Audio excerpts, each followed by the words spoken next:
অনেক পুরনো দিনের কথা। এককালে মামুদ নামের এক এতিম যুবক তার দুই বৃদ্ধ দাদাদাদির সাথে একটি ছোট বাড়িতে থাকত। সে প্রতিদিন সকালে জঙ্গলে তার ভেড়ার পাল চড়াতে যেত এবং সন্ধ্যা যখন ফিরত তার দাদি রুটি ও পনির দিয়ে খাবার তৈরি করতেন। তার দারিদ্রতা সত্ত্বেও সে তার প্রাপ্ত অল্পের জন্য আল্লাহর প্রশংসা করত এবং এক কোণে বসে ঘুমিয়ে পড়ত। তার কুকুরটি তার পাশে থাকত। তার ভালো মনের কারণে গ্রামের সবাই তাকে ভালোবাসত। দিন যেতে লাগল। মাহমুদ ছাড়া তার সব বন্ধুরা বিয়ে করল। সে যা উপার্জন করত তা দিয়ে তার পেট ভরাই কঠিন ছিল, যা তার দাড়িকে কষ্ট দিত এবং তার জীবনকে তিক্ত করত। এক রাতে দাদি রাতের খাবার তৈরি করলেন এবং তারা সবাই খেতে বসলেন। তখন তিনি তাকে বললেন, তুমি কেন শহরে গিয়ে তোমার ভবিষ্যতের সন্ধান করছ না? দাদা মাথা নেড়ে সায় দিলেন, কিন্তু মাহমুদ উত্তর দিল, আমার পরে তোমাদের দেখাশোনা কে করবে এবং ভেড়ার পাল কে চড়াবে?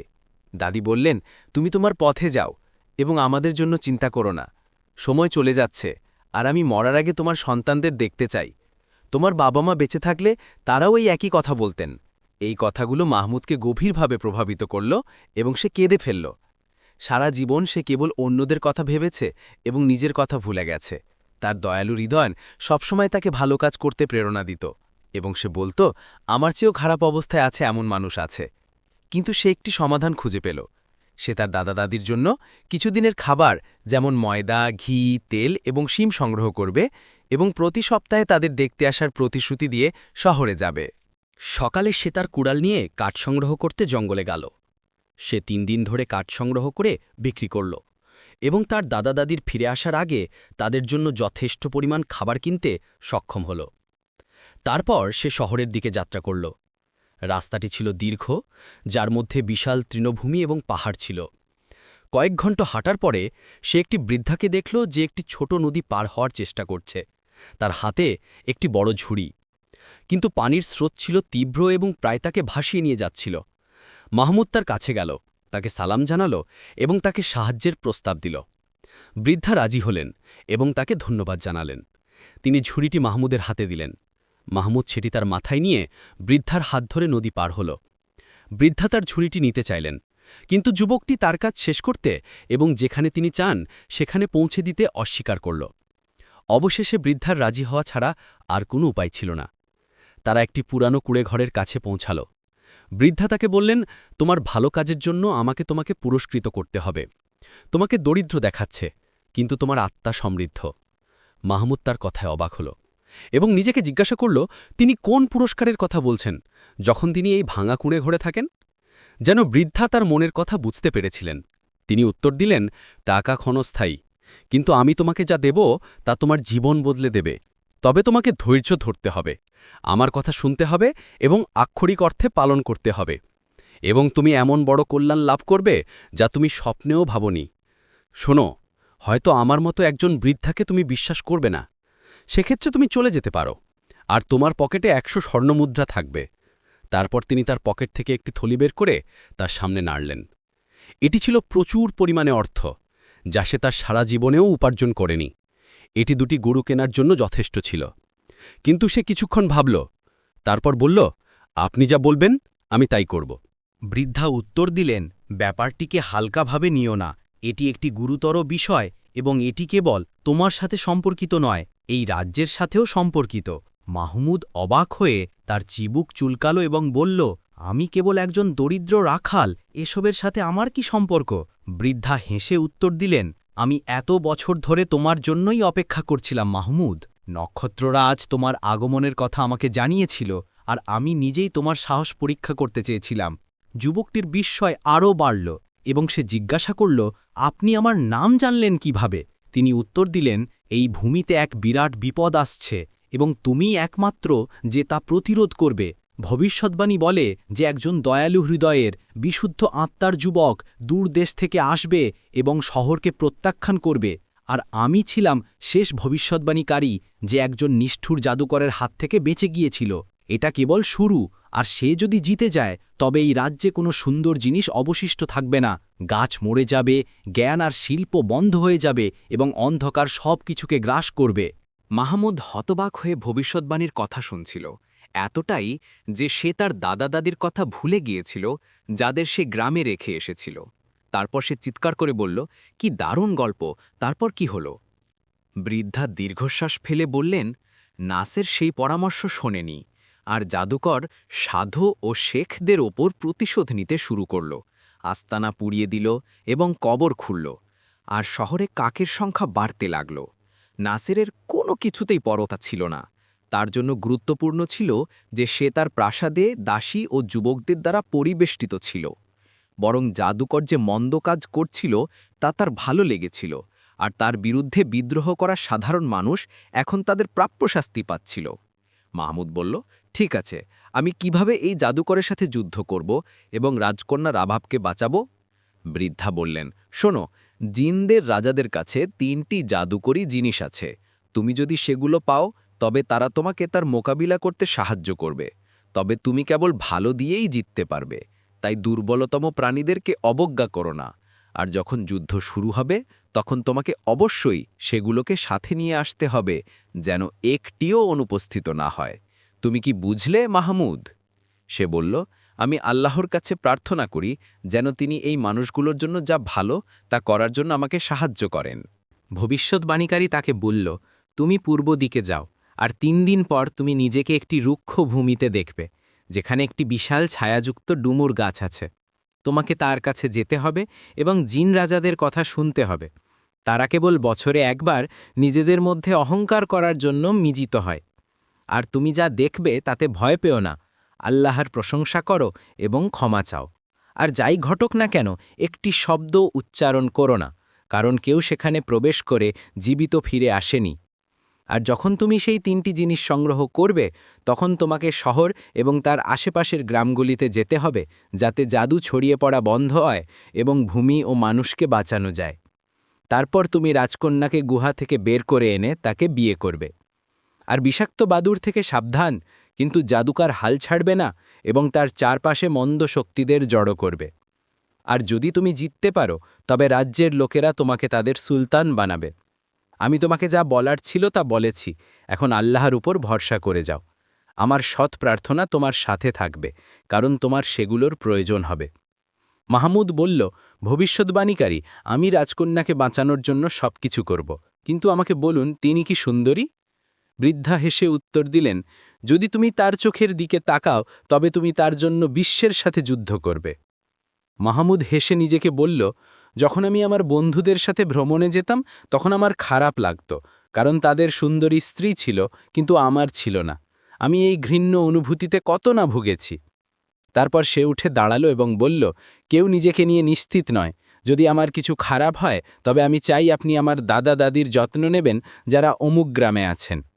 তিনি তাকে উত্তর দিলেন, আমি তাদের জায়গা জানি এবং তাদের জন্য মাংস ও ফল নিয়ে যাব, চিন্তা করো না, আর তোমার দায়িত্ব ছাড়া অন্য কিছু ভেবো না। মাহমুদ তাকে বিদায় জানাল এবং তিনি তাকে যে পথের কথা বলেছিলেন সেই পথে চললেন। সে ভাবতে শুরু করল তার সাথে যা ঘটল এবং নিজেকে জিজ্ঞাসা করল, এই বৃদ্ধা কি আমাকে আমার শেষ ভাগ্যের দিকে নিয়ে যাবে? তারপর সে 3 দিন ধরে হাঁটতে লাগল, যতক্ষণ না সে ক্লান্ত হয়ে পড়ল এবং তৃষ্ণায় কাতর হল। সে তার নিজেকে ধিক্কার দিল যে সে স্বর্ণমুদ্রার থলেটি নেয়নি এবং বাড়িতে ফিরে যায়নি, কারণ সেই অর্থ তার জীবন বদলে দেওয়ার জন্য যথেষ্ট ছিল। যখন সে তার চিন্তায় ডুবেছিল তখন সে তার পায়ের নিচে কিছু ভাঙার শব্দ শুনতে পেল। সে যখন মাথা নিচু করল তখন ভয়ে লাফিয়ে উঠল। এটি ছিল একটি ক্ষয়ে যাওয়া মাথার খুলি এবং তার চারপাশে প্রচুর হাড় পড়েছিল। সে তার লালা গিলে ফেলল। হঠাৎ সে দেখল কিছু ভূত নড়ছে, কিছুর মাথা বা হাত নেই। সে ভয় পেয়ে পালাতে চাইল, কিন্তু বৃদ্ধার উপদেশ মনে করে সে তার পথে চলতে থাকল। তারপর সে দেখল তার মা তাকে ডাকছেন এবং তার বাহু প্রসারিত করছেন। সে চোখ বন্ধ করল, আর কৃমিও মাকড়সা তার পায়ে হামাগুড়ি দিতে শুরু করল। সে তার চামড়ার উপর তাদের চলার শব্দ অনুভব করল। সে দৌড়াতে লাগল, যতক্ষণ না দূর থেকে ডুমুর গাছটি দেখতে পেল। তার পাশে একটি পাথর ছিল, আর সেখানে পৌঁছানোর সাথে সাথে সে প্রচণ্ড ক্লান্তিতে মাটিতে লুটিয়ে পড়ল এবং স্বস্তি বোধ করল, কারণ তার ভয় ছিল ভয়ঙ্কর। তারপর সে পানির থুলিটি বের করে তার শুকনো ঠোঁট ভিজিয়ে নিল। কিছুক্ষণ পর সে ভারী পায়ের শব্দ শুনতে পেল। সে যখন তাকালো তখন 3টি সবুজ চোখের লোক দেখতে পেল, যাদের মানুষের শরীর এবং ছাগলের খুঁট ছিল। তারা ডুমুর গাছের নিচে বসেছিল। তারপর তারা পানীয় এবং খাবার বের করে খেতেও পান করতে শুরু করল, যতক্ষণ না তাদের পেট ভরে গেল এবং মাথা মাতাল হয়ে গেল। তারপর সে তাদের কথা শুনতে পেল। প্রথমজন বলল, আমি তোমাদের দুইজনের চেয়ে শক্তিশালী। আমার কাছে মুকুটের রত্ন আছে, যা পোকামাকড়, নজর এবং জাদু দূর করে, আর এর কারণে আমি তোমাদের জাদু ভয় পাই না। এটি শাওয়ান পর্বতের চূড়ায় একটি ঈগলের বাসার ভেতরে আছে। অন্যজন উত্তর দিল, না, আমি সবচেয়ে শক্তিশালী। আমার কাছে এমন একটি আলখাল্লা আছে যাকে পড়লে অদৃশ্য হয়ে যায় এবং তোমার রত্নও চুরি করতে পারে। এটি ব্লু লেকের মাঝখানে একটি বাক্সের ভেতরে আছে। তৃতীয়জন হাসল এবং বলল, আমাকে কেউ হারাতে পারবে না, কারণ আমার কাছে এমন গম আছে যার প্রতিটি শীষে 1000 দানা থাকে, আর তোমরা সবাই ক্ষুধা সম্পর্কে জানো, আমি ছাড়া। আর সেটি এমন একটি কূপে আছে যার কোনো তল নেই। যখন মধ্যরাত হলো, তারা তাদের পথে চলে গেল এবং পরের বছর আবার দেখা করার প্রতিশ্রুতি দিল। তারপর মাহমুদ উঠে সাওয়ান পর্বতের দিকে রওনা হল। সেটি অনেক দূরে ছিল এবং কেউ তার চূড়ায় উঠতে পারত না। যখন সে হাঁটছিল, তখন সে একটি চড়ে বেড়ানো ঘোড়া দেখল। সে জিজ্ঞাসা করল, এই প্রাণীটি একা কি করছে? সে ডানেও বামে তাকালো, কিন্তু কাউকে দেখল না। সে বলল, আমি এটি ধার নেব, আর বিনিময়ে আমি আমার খাবার ও পানির থলিটি রেখে যাব। যদি তার মালিক থাকে, তবে সে জানতে পারবে যে আমি ফিরে এসে তাকে ফিরিয়ে দেব। সে যখন তার উপর চড়তে যাচ্ছিল, তখন ঘোড়াটি বলল, তুমি পরীক্ষায় সফল হয়েছ, আর তুমি তোমার খাদ্য রেখে যেতে রাজি হয়েছ, যাতে লোকেরা তোমার সম্পর্কে খারাপ না ভাবে। এখন তোমার থলেটি নাও, কারণ যাত্রা দীর্ঘ। মাহমুদ মনে মনে বলল, এটা অদ্ভুত। কখন থেকে পশুরা কথা বলতে শুরু করল, আর বৃদ্ধা কেন আমাকে এই কথা বলেননি? ঘোড়াটি দ্রুত চলতে শুরু করল, আর 7 দিন পর তারা এমন একটি পাহাড়ে পৌঁছাল যার চূড়া মেঘ ছুঁয়ে যাচ্ছিল। ঘোড়াটি সরু পথে চড়ে একটি উঁচু গাছে পৌঁছাল, যেখানে একটি বিশাল বাসা ছিল। মাহমুদ হালকাভাবে তাতে চড়ল। তারপর বাসার ভেতরে উকি দিয়ে ঈগলের ছানাদের সাথে একটি লাল রত্ন দেখতে পেল। সে সেটি নিল এবং নিচে নামতে নামতেই দেখল একটি ঈগল তার মাথার উপরে উঠছে। যখন সে দেখল তার ছানারা ঘুমিয়ে আছে এবং ভালো আছে, তখন সে বাসায় নেমে এসে তার ডানার নিচে তাদের ঢেকে দিল। ঘোড়াটি বলল, এবারও একটি ভালো কাজ তোমাকে বাঁচিয়েছে। চলো, ব্লু লেকের দিকে যাই। এটি এখান থেকে বেশি দূরে নয়। মাহমুদ বাক্সটি নিল এবং খুলল। তার ভেতরে একটি লম্বা আলখাল্লা ছিল, যা পুরনো হয়ে হলুদ হয়ে গেছিল। সে যখন সেটি পড়ল, তখন অদৃশ্য হয়ে গেল। ঘোড়াটি তখন রেশাধ্বনি দিয়ে বলল, দারুণ! এখন আমরা জাদুকরের বিরুদ্ধে যুদ্ধ শুরু করতে পারি, তারপর 1000 দানার সৃষ্টি খুঁজব। মাহমুদ বলল, আমি বুঝতে পারছি না এই জিনিসটি আমাদের কি কাজে দেবে। তারা তাদের পথে চলল, যতক্ষণ না তারা শহরের কাছাকাছি পৌঁছল এবং ধ্বংস দেখতে পেল। সবুজ গাছপালা শুকনো গুঁড়িতে পরিণত হয়েছিল, ফুল মরে গিয়েছিল এবং ঘরবাড়ি কালো ধুলায় ঢেকে গিয়েছিল। তারা একজন মানুষ, পশু বা এমনকি একটি পাখিও দেখতে পেল না। যারা রোগে মারা যায়নি, তারা সেই জায়গা ছেড়ে চলে গিয়েছিল। রাস্তায় তারা একটি গাড়িতে একজন লোক, তার স্ত্রী ও সন্তানদের দেখল, যারা শহরের কেন্দ্রে যাচ্ছিল। তারা তাদের কি ঘটছে জিজ্ঞাসা করল। সে তাদের জানালো যে সেই কালো ধুলো দ্রুত ছড়িয়ে পড়ছে এবং যেখানেই এটি পৌঁছাচ্ছে সেখানেই ধ্বংস ডেকে আনছে। আর কয়েকদিনের মধ্যেই এটি শহরের বেশিরভাগ অংশে ছড়িয়ে পড়বে। বাসিন্দারা এলাকা ছেড়ে যেতে শুরু করেছে। মাহমুদ চিন্তিত হয়ে বলল, যদি আমরা কিছু না করি, তবে ভবিষ্যৎবাণীর কথা সত্যি হবে এবং রাজ্য অন্ধকারে বিলীন হয়ে যাবে। রত্নটিকে রক্ষা করার জন্য আমার কি করা উচিত? সে ভাবতে লাগল। তারপর বলল, বসন্তে বাতাস ফুলের পরাগ বহন করে নিয়ে যায় এবং তারা সর্বত্র পড়ে জীবন দেয়। আমি সেই রত্নটিকে গুঁড়ো করব, যাতে বাতাস এটিকে বহন করে এবং পুরো শহরে সহজে ছড়িয়ে দিতে পারে। ঘোড়াটি বলল, কি অসাধারণ বুদ্ধি! মাহমুদ একটি হামানদিস্তা আনল এবং রত্নটিকে গুঁড়ো করল, যতক্ষণ না এটি সাদা ধুলায় পরিণত হল। তারপর সে এটিকে একটি থলির ভেতরে রাখল, আর যখন বাতাস বইতে শুরু করল, সে থলিটি খুলে বাতাসে ঠেলে দিল। ভেতরের সব ধুলো উড়ে গেল। তারপর যুবকটি অপেক্ষা করতে লাগল, কিন্তু কিছুই ঘটল না। আর সে বলল, আমাদের অপেক্ষা করতে হবে, কারণ জাদু শক্তিশালী। এখন চলো জাদুকরের গুহার দিকে যাই। আমি রাজকন্যার রাভাবকে দেখার জন্য খুব আগ্রহী।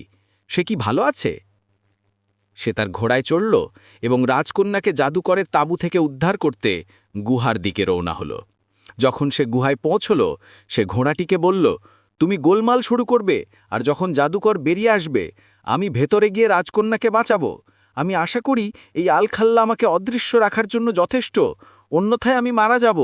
ঘোড়াটি বলল, আমি তাকে যতটা সম্ভব দূরে সরিয়ে রাখার চেষ্টা করব। গুরুত্বপূর্ণ হলো তুমি যেন দেরি না করো। জাদুকর টেবিলের চারপাশে বসেছিল এবং তার সামনে রাজকন্যা রাবাব তার থালায় খাবার নাড়ছিল, কিন্তু কিছুই খাচ্ছিল না। তাকে দুর্বল ও ক্ষীণ দেখাচ্ছিল। তার পক্ষে পালানো সম্ভব ছিল না, কারণ সিলিং থেকে ঝুলে থাকা বাদুড়েরা তাকে দেখছিল এবং তাকে বের হতে দিচ্ছিল না। হঠাৎ জাদুকর গুহার কিনারায় একটি পাথর আঘাত করার শব্দ শুনতে পেল। জাদুকর চিৎকার করতে ও চেঁচাতে শুরু করল এবং জিজ্ঞাসা করল, কে আমাকে ডিনারের সময় বিরক্ত করছে? সে দরজা থেকে উঁকি দিল, কিন্তু কিছুই দেখতে পেল না। সে যখন ফিরে যেতে ঘুরল, তখন একটি পাথর তার মাথায় আঘাত করায় সে অবাক হল। সে ক্ষুব্ধ হল এবং দূর থেকে দাঁড়িয়ে থাকা ঘোড়াটিকে দেখল। সে তাকে বলল, ধিক্কার! তুমি আমার পাহাড়ে কি করতে এসেছ? আমি তোমাকে ধরব এবং তোমার চামড়া ছাড়িয়ে নেব।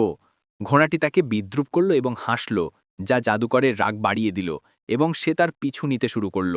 মাহমুদ একটি গাছের পেছনে লুকিয়েছিল। সে যখন দেখল গুহাটি খালি, তখন সে আলখাল্লাটি পড়ল এবং ভেতরে গেল। কিছুক্ষণ পর সে রাজকন্যাকে বসে কাঁদতে দেখল। সে তার দিকে এগিয়ে গেল, কিন্তু সে দেখল বাদুড়েরা তাদের মাথা নাড়াচ্ছে। সে মনে মনে বলল, যদি আমি রাজকন্যার হাত ধরি, তবে এই ঘৃণ্য প্রাণীরা আমাকে লক্ষ্য করবে, আর আমাকে তাদের মনোযোগ অন্যদিকে সরানোর জন্য একটি কৌশল অবলম্বন করতে হবে।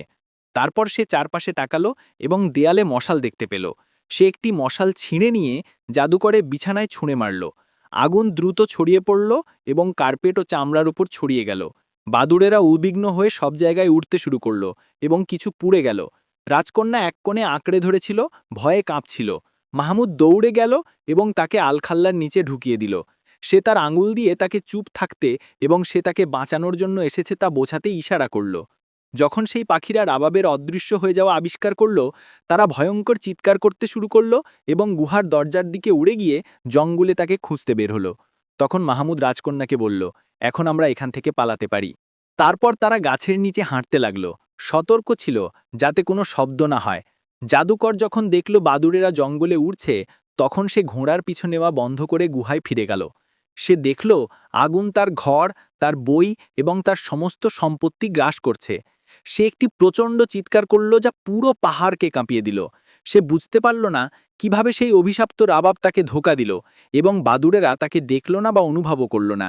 তারপর সে চিৎকার করে বলল, এখন আমি বুঝতে পেরেছি, সেই ঘোড়াটি এখানে থাকাটা কোনো কাকতালীয় ছিল না। কোনো সন্দেহ নেই, রাজকন্যা এখন তার সাথেই আছে, আর আমি তাকে খুঁজব। কিন্তু ঘোড়াটি জানত যে জাদুকর তাকে অনুসরণ করবে, তাই সে কাদায় ভরা একটি জলাভূমিতে গেল এবং সেখানে গড়াগড়ি খেলল। তারপর তার পাশে শুয়ে পড়ল। ব্যাঙেরা এসে তার উপর লাফাতে শুরু করল। জাদুকর ঘোড়ার কাছে পৌঁছল এবং ডানে বামে তাকালো। তারপর বলল, এটা অদ্ভুত, আমি তাকে দেখতে পাচ্ছি না। হঠাৎ তার হাতের সাদা ধুলোর কণা পড়ল। সে এটি শুকে বলল, ধিক্কার! কোনো সন্দেহ নেই, এটি জাদু থেকে রক্ষা করার জিনিস।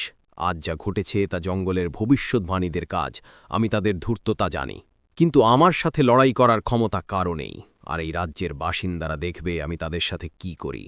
আল্লাহর কসম, আমি সেখানে মানুষ বা প্রাণী কাউকে জীবিত রাখব না। তারপর সে আগুন জ্বালালো এবং ফিস করে কিছু বলতে শুরু করল। তারপর গুহা ও গর্ত থেকে দানব বের হতে শুরু করল এবং তার কাছে জড়ো হল, আর আকাশ বিষাক্ত বাদুড়ে ভরে গেল। মাহমুদ পাহাড় থেকে নেমে রাবাবের সাথে হাঁটতে লাগল, আর যখন তারা দূরে চলে গেল, সে আলখাল্লাটি খুলে ফেলল। তারপর সে একটি খরগোশ শিকার করে রান্না করল। রাজকন্যা ক্ষুধার্ত হয়ে কাঁপতে কাঁপতে খেল, আর সে তার থলি থেকে তাকে পান করালো। তার আত্মা সতেজ হল এবং সে তার উদারতার জন্য তাকে ধন্যবাদ জানাল। তারপর সে তার রাজ্যের অবস্থা জিজ্ঞাসা করল। সে উত্তর দিল, আমি জাদু ভাঙার জন্য কিছু একটা ছড়িয়ে দিয়েছি, আর ফলাফল কি হবে তা আমি জানি না। সেই সময় ঘোড়াটি দৌড়ে এসে তাকে বলল, আমাদের হাতে সময় নেই মাহমুদ, জাদুকর মন্দ শক্তি জড়ো করছে। এখন আমাদের সেই কূপে যেতে হবে যার কোনো তল নেই। সমস্যা হলো আমি তার অবস্থান জানি না, আর আমরা এখন বিপদে আছি। রাজকন্যা মাহমুদের দিকে ফিরে বলল, আমি সেই অদ্ভুত কূপটি জানি। আমার বাবা আমাকে সেখানে নিয়ে যেতেন এবং বলতেন যে আত্মারা সেই জায়গায় বাস করে। আর তুমি যদি মনোযোগ দিয়ে শোনো তবে তুমি তোমার মায়ের কণ্ঠস্বর শুনতে পাবে, যিনি তোমাকে পৃথিবীতে রেখে মারা গেছেন। মাহমুদ চিৎকার করে বলল, তাহলে চলো যাই। তারপর তারা ঘোড়ার পিঠে লাফিয়ে উঠল, যা বাতাসের গতিতে দৌড়াতে শুরু করল। রাস্তায় তারা দেখল যে কালো ধুলো ধীরে ধীরে কমতে শুরু করেছে, পেছনে ধ্বংস রেখে। রাবাব খুশি হল এবং যুবকটিকে বলল, তুমি সফল হয়েছ মাহমুদ, আর সব শেষ হলে আমরা আবার গাছপালা ও ফুল লাগাব। সে তার হাত ধরে তার কপালে চুম্বন করল, লজ্জায় তার মুখ লাল হয়ে গেল। ঘোড়াটি তখন একটি দীর্ঘ হেসাধ্বনি দিল। তাদের মধ্যে যে ভালোবাসা ছিল তা তার ভালো লেগেছিল, আর রাজ্যটি তার ওপর আসা মন্দের মোকাবিলা করতে এবং নিজেকে মেরামত করতে সেই শক্তিশালী ও সৎ অনুভূতির প্রয়োজন ছিল।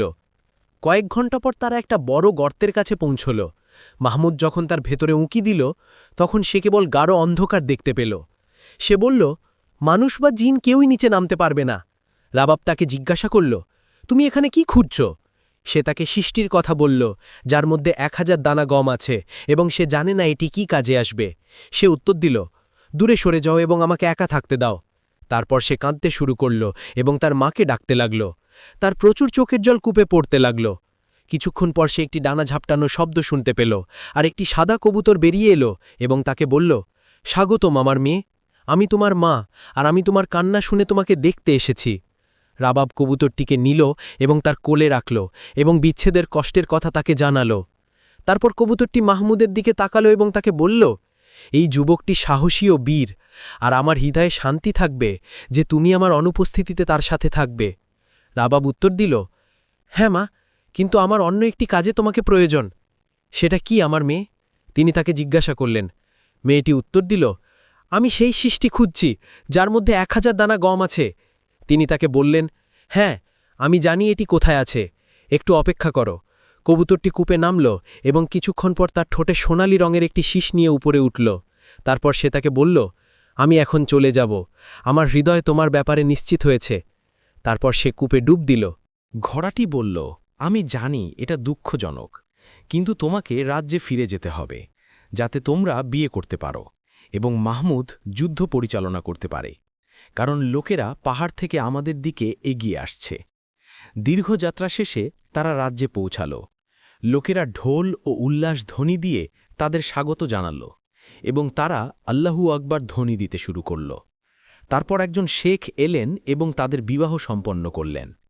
এরপর রাবাব জনগণের সামনে দাঁড়িয়ে আল্লাহর প্রশংসা করলেন এবং বললেন, জেনে রাখো যে আমরা জাদুকরের বিরুদ্ধে একটি যুদ্ধে জিতেছি এবং আমাদের চারপাশে রোগ ও ধ্বংস বন্ধ করেছি, কিন্তু যুদ্ধ শেষ হয়নি, আর সেই অভিশাপপ্রাপ্ত তার দানব ও দৈত্যদের নিয়ে আসছে।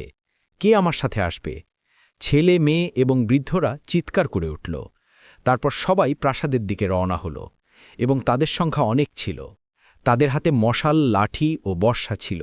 রাবাব ও শেখদের নেতৃত্বে বিশাল জনসমাগমের কথা শুনে নাসের দরজায় তালা লাগানোর এবং প্রাসাদের গোপন কক্ষগুলিতে থাকে জিনের সৈন্যদের ডেকে আনার নির্দেশ দিল। কিন্তু নুরুদ্দিন নামে এক সাহসী নেতা বললেন, আজ আমাদের রাজ্যের ঐক্যের প্রয়োজন। আমরা দেখেছি নাসেরের আনুগত্যের কারণে আমাদের দেশের কি হয়েছে, আর সে কেবল নিজের কথাই ভাবে, আর ধ্বংস ও মৃতদের রাজ্যের সুলতান হতেও সে দ্বিধা করবে না। আমি রাজকন্যা রাবাবের প্রতি আনুগত্য স্বীকার করার এবং সাধারণ মানুষের সাথে যোগ দেওয়ার সিদ্ধান্ত নিয়েছি, যারা তাদের স্ত্রী ও সন্তানদের জন্য লড়াই করছে। সৈন্যরা বলল, নুরুদ্দিন, এই সিদ্ধান্ত সঠিক। তারপর তারা দ্রুত গোপন কক্ষগুলিতে গেল এবং সেখানে তেল ঢেলে আগুন ধরিয়ে দিল। তারপর জিনের সৈন্যদের ওপর প্রবেশপথ বন্ধ করে দিল। তাদের চিৎকার বেড়ে গেল এবং তারা পুড়ে গেল। তারপর নুরুদ্দিন সিংহাসন কক্ষে গেল। নাসের তাকে অনুরোধ করল যে তাকে তার পদে থাকতে দেওয়া হোক। তারপর নাসের তার জন্য অর্থের বাক্স খুলল, কিন্তু সে তা তার মুখের ওপর ছুঁড়ে মারল। সুলতান রাগে তার দেহরক্ষীদের দিকে ইশারা করলেন যেন তারা তাকে রক্ষা করে, কিন্তু তাদের কেউ নড়ল না। নুরুদ্দিনের লোকেরা তার উপর ঝাঁপিয়ে পড়ল এবং তাকে তার দাড়ি ধরে টেনে নিয়ে গেল যখন সে সাহায্য চাইছিল। তারা তাকে তার স্বর্ণসহ জানালা দিয়ে ফেলে দিল। সে মাটিতে পড়ে গেল এবং তার পাঁজর ভেঙে গেল। তারপর সৈন্যরা রাজপ্রাসাদ থেকে বেরিয়ে এলো, তাদের তলোয়ার ও ভরসা নেড়ে রাজকন্যা রাবাবের দীর্ঘ জীবন কামনা করতে লাগল। রাজকন্যা রাবাবের জন্য শহরে উল্লাস বেড়ে গেল, কারণ তিনি জাদুকরকে মোকাবিলা করার একমাত্র আশা ছিলেন।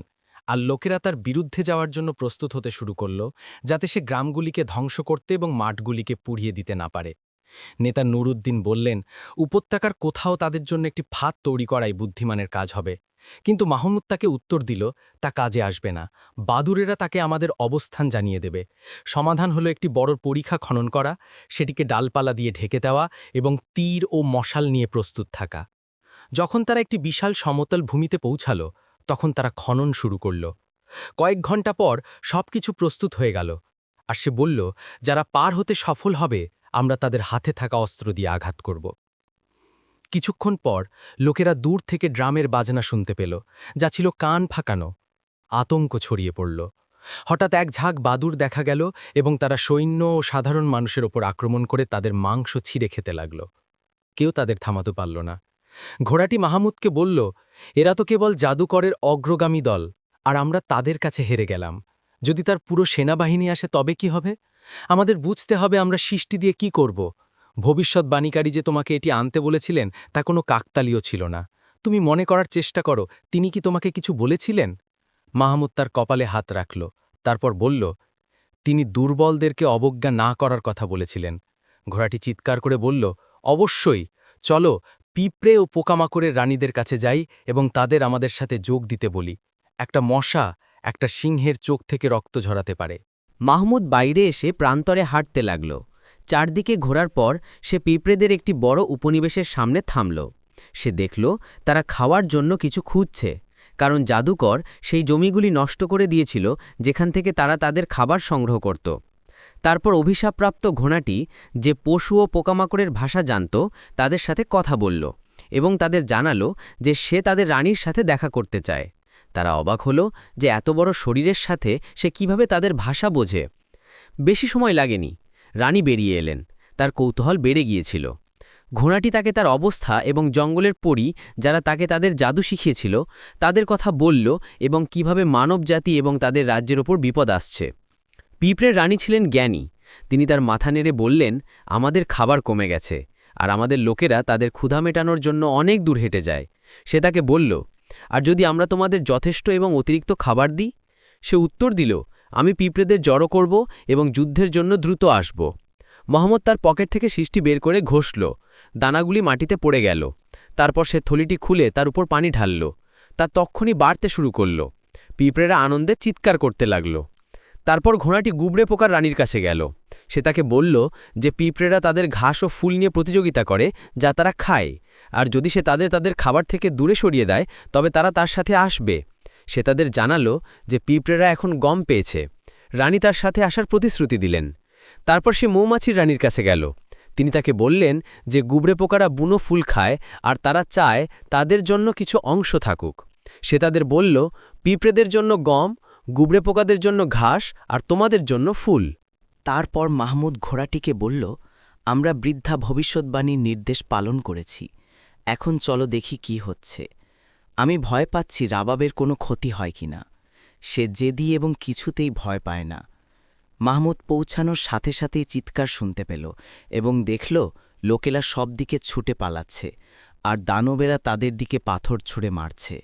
সেই প্রাণীগুলো ছিল তারা, যা তারা কল্পনা করেছিল, আর তারা পরীক্ষাতে পড়েনি।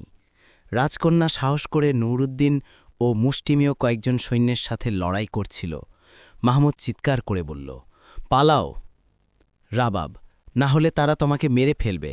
কিন্তু সে উত্তর দিল, এটা আমার ভূমি আর আমি হার মানব না। সে তাকে বলল, তাহলে আমি তোমার কাছে আসব আর আমরা একসাথে মরব। এই মুহূর্তে সে তার পেছন থেকে একটি প্রচণ্ড গুঞ্জন শুনতে পেল। সে যখন তাকালো তখন দেখল পিঁপড়ের রানী তার প্রজাদের নেতৃত্ব দিচ্ছেন, যারা পাথর ও বালির মতো অসংখ্য ছিল। আর সব জায়গা থেকে পোকামাকড় বেরিয়ে আসছিল, যার মধ্যে ছিল গুবড়ে পোকা ও মাকড়সা। সবাই যুদ্ধে এসেছিল। দানবেরা লাঠি ধরে তাদের মারতে শুরু করল, কিন্তু তারা লাঠিগুলো খেয়ে ফেলল এবং তাদের শরীরের ওপর উঠে গেল। জাদুকর এত পোকামাকড় দেখে অবাক হল। সে তার জাদুকরি লাঠিটি ধরল এবং সেগুলোতে আগুন ধরিয়ে দিতে শুরু করল। সে রাগে বলল, আমি তোমাদের এলাকায় যাব এবং তোমাদের ডিম গুঁড়ো করে দেব। কিন্তু সে বেশি খুশি হতে পারল না, কারণ সে আকাশে একটি প্রচণ্ড গুনগুন শব্দ শুনতে পেল। সে যখন চোখ ওপরে তুলল, তখন দেখল মৌমাছিরা উড়ে আসছে এবং তাদের পথে যাকে পাচ্ছে, বাদুড় বা কাক, তাকে ছিঁড়ে ফেলছে। জাদুকর বলল, ধিক্কার, তারা কোথা থেকে এলো? যদি আমি তাদের না থামাই তবে আমরা সবাই মারা যাব। মাহমুদ ঘোড়াটিকে বলল, শোনো, জাদুকর ব্যস্ত এবং তার অবস্থা খারাপ, আমাকে তার কাছে নিয়ে চলো। ঘোড়াটি পোকামাকড়ের মাঝখান দিয়ে জোরে দৌড়াতে লাগল, আর যখন সে তার কাছে পৌঁছনোর কাছাকাছি হল, তখন ভবিষ্যদ্বাণীকারী একটি রাজহাঁসের পিঠে তার সামনে হাজির হলেন এবং যুবকটিকে বললেন, শোনো, তার শক্তি সেই মাথার খুলিযুক্ত লাঠিতে। যদি তুমি সেটি ভেঙে দাও তবে তার কাজ শেষ। সে একটি পাথর নিল এবং ছুঁড়ে মারল। রাজহাঁসটি তার ডানা ঝাপটাল, আর তার ওপর দিয়ে বাতাস বয়ে গেল। পাথরটি তীরের মতো উড়ে গেল এবং খুলিটিকে টুকরো করে দিল। সেই পোকামাকড়কে থামানোর মতো আর কেউ ছিল না, যারা তাদের সামনে যাকে পাচ্ছিল তাকে হত্যা করছিল। জাদুকর অসহায় হয়ে গেল। সে ব্যঙ্গের হাসি হেসে বলল, তোমরা আমাকে মেরে ফেললেও তোমাদের দেশ আগের মতো হবে না, আর তোমরা ক্ষুধায় মারা যাবে। ভবিষ্যদ্বাণীকারী বললেন, আমরা সেই 1000 ডানার সৃষ্টি রোপণ করেছি, আর আমাদের ভূমি গম দিয়ে ভরে যাবে। জাদুকর উত্তর দিল, এটা অসম্ভব, যার কোনো তল নেই সেই কূপে কেউ নামতে পারে না। ভবিষ্যদ্বাণীকারী বললেন, নিজেই দেখো। সে যখন তিনি যেদিকে ইশারা করলেন সেদিকে তাকালো, তখন সে দেখল ছোট ছোট শীষগুলি প্রচুর পরিমাণে বাড়ছে এবং তাদের এলাকা বাড়ছে। তিনি তাকে বললেন, এবার তুমি হেরে গেছ। আমরা অতীতের চেয়ে শক্তিশালী হয়ে ফিরে আসব, আর আমি এতিম মেয়েদের নিয়ে যাব এবং তাদের শিক্ষা দেব, এবং জঙ্গলে মন্দিরটি পুনর্নির্মাণ করব। আমরা শিখেছি কিভাবে ঐক্যবদ্ধ হতে হয় এবং কিভাবে দুর্বলতা থেকে শক্তি তৈরি করতে হয়। আর এখন তুমি তোমার অপরাধের মূল্য দেবে, তুমি দুষ্ট লোক। সে হাসল এবং বলল, আমি মৃত্যুকে ভয় পাই না। পিঁপড়ের রানী বললেন, তাকে আমাদের কাছে ছেড়ে দাও। এক মুহূর্তের মধ্যেই পিঁপড়েরা তার কান ও চোখে প্রবেশ করল এবং তাকে ছিঁড়ে খেল। তারা কেবল তার হাড় ও চামড়া ছাড়া আর কিছু রাখল না। বিজয়ের পর রাবাব এবং তার সাথে যারা ছিল তারা শহরে ফিরে এলো। সেখানে অনেক কিছু ছিল যা মেরামত ও পুনর্নির্মাণ করতে হবে। মাহমুদ ঘোড়ার পিঠে চড়ে তার গ্রামে ফিরে গেল। সে তার দাদা দাদিকে সুস্থ অবস্থায় দেখল এবং খুব খুশি হল। যখন তার দাদা তাকে জিজ্ঞাসা করলেন যে সে এতদিন কোথায় ছিল এবং তার হাতে কিছু নিয়ে আসেনি, তখন সে তাকে বলল, আমি তোমার জন্য রাজ্যের মুকুট নিয়ে এসেছি, আর অবাক হয় না, আমিই সুলতান, আর রাজকন্যা রাবাব আমার স্ত্রী। 500 বছরের পুরনো ভবিষ্যৎবাণী সত্যি হয়েছে, আর এখন তোমরা আমার সাথে প্রাসাদে আসবে, আর আমি তোমাদের সব কষ্ট ও পরিশ্রমের ক্ষতিপূরণ দেব। তারপর তারা তার সাথে প্রাসাদে গেলেন, আর তার স্ত্রী রাবাব তাদের ভালোভাবে স্বাগত জানালেন, আর সবাই শান্তি, নিরাপত্তা, সুখ ও আনন্দে বসবাস করতে লাগল।